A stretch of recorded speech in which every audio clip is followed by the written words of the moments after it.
So the cancellation comes in the sequence of one scandal, minister gets arrested, the next scandal, where the agreement between two Antariksh, which was part of the ISRO's own commercial wing, with Devas, which was a private entity,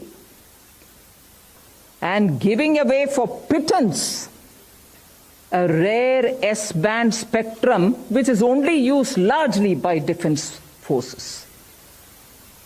So this kind of a selling of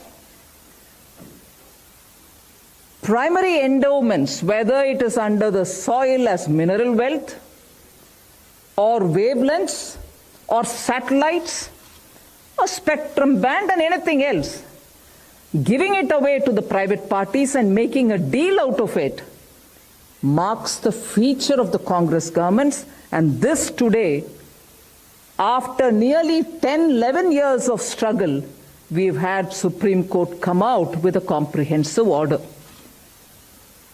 Just a proof of how repeatedly the Congress party, when in power, misuses its position,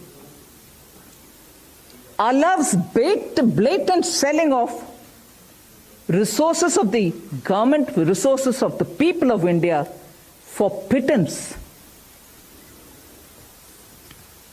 The statements given then clearly tell you how brazen this attempt was.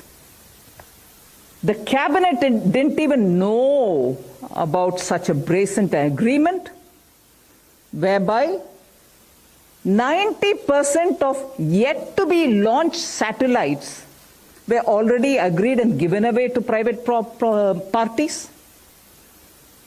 The GSLV-6 and GSLV-6A were not even launched yet. The cabinet hadn't even approved it yet. But 90% of these two satellites' utilization was already, through an agreement, given away to a private party. In 2011, in an interview to a television channel, the telecom minister then, and this is Shri Kapil Sibal, said that the cabinet was not even aware of the details of Antariksh Devas deal. ISRO is something which comes under the PMO.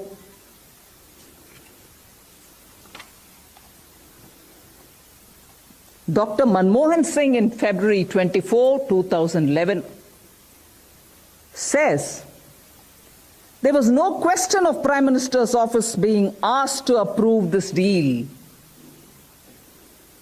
It never came to that level. Unquote. And it further says only the launch of two satellites came to the cabinet. It did come to the Space Mission Commission.